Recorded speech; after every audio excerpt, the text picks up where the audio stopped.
बड़े बूढ़े न को मन तो खूब करते है कि भगवान को भजन करे और भगवान हमें मिल जाए। क्यों? उनको ये पता चढ़ जाता है बुढ़ापे में जब पीलू पुलकुड़ पुलकुड़ कर लगते ना कि जा दुनिया में कोई काऊ को न, तब कहता है ये भगवान को भजन कर ले, फिर मन बनता है, फिर सोच लेता है ये बुढ़ापो आएगो कहां तो दो रोटी की खाने पीने की व्यवस्था होगी है।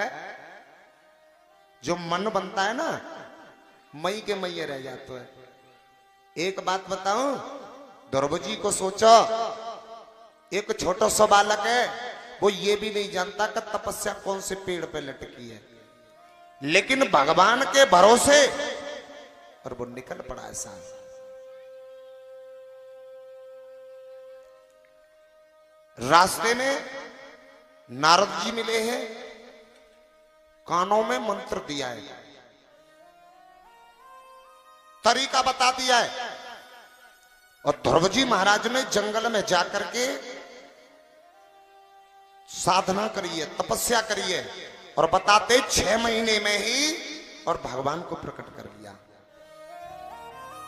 अब जब भगवान प्रकट भये, ध्रुव जी को मन कर रहा भगवान प्रकट भये तो कछु लेके स्तुति वंदना करी जाए, लेकिन ध्रुव जी पढ़े लिखे नहीं, करे तो करें कैसे।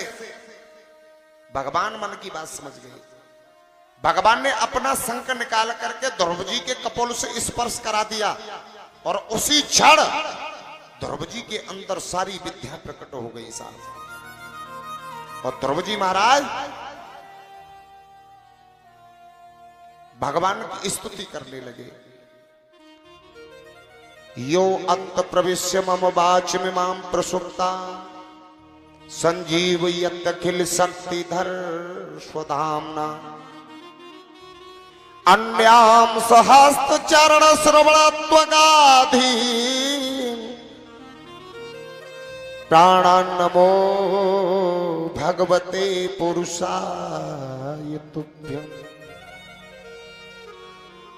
और भगवान बोले बेटा तूने मुझे प्रकट किया है, अब तू मुझसे कछु वरदान मांग ले।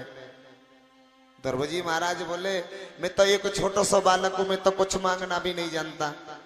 भगवान बोले तो चिंता मत कर, मैं तुझे अपनी तरफ से देता हूं। और भगवान ने ध्रुव जी महाराज को वरदान दिया कि जिस गद्दी से तुझे लताड़ा गया है उस गद्दी पे बैठ करके तू 36,000 वर्ष राज्य करेगा, उसके बाद में तू मरेगा नहीं। मौत तेरी स्वयं दासी बन करके आएगी और उसके सर पे पैर रख करके तेरे लिए एक अलग से लोक तैयार कर दिया गया है, और उस लोक का नाम है ध्रुव लोक, और धरती के लोग कहेंगे ध्रुव तारा, उस पे हमेशा राज्य किया करेगा। आज भी हमारे इस धरती के लोग कहते हैं साहब ध्रुव जी महाराज चमक रहे, ध्रुव तारा निकल आया है। इधर राजा उत्थानपाद को पता चला कि मेरे बेटे ने भगवान का साक्षात्कार कर लिया है, तो पूरे राज्य में ढिढोरा पिटवा दिया नगर में कि मेरे बेटे ने भगवान का साक्षात्कार कर लिया, चलो बेटे को लेकर के आना है, बेटे को लेकर के आना है। राजा के संग में पूरे नगर वाले ध्रुव जी महाराज को लेने के लिए चले, और ध्रुव जी महाराज जब लौट करके आए ना,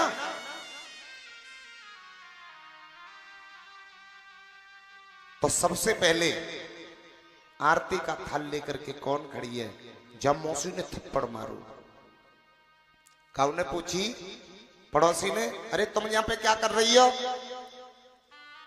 बोले महाराज मेरे बेटे को लेने के लिए गए, मेरे बेटे को भगवान का दर्शन हो गया है और वो आ रहे हैं, और मैंने अपने बेटे की आरती के लिए थाल सजाया है। क्या कह रही है? मेरे बेटे को भगवान का दर्शन हो गया है और मैंने उसके लिए आरती का थाल सजाया है। जी बोई मौसी है जाने थप्पड़ मार के कही, और आज क्या कह रही है? मेरे बेटे को। क्यों कह रही है मालूम है? जा पे कृपा राम की होई, जा पे कृपा राम की होई, पे कृपा, जब थप्पड़ मार के गई और अब कह रही है मेरे बेटे को भगवान का दर्शन हो गया है, अब सौत को ना रहे हो है।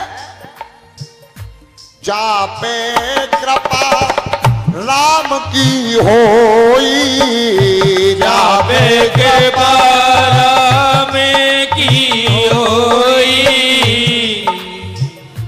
तापे कृपा करे सब कोई, तापे कृपा करे सब कोई, तापे कृपा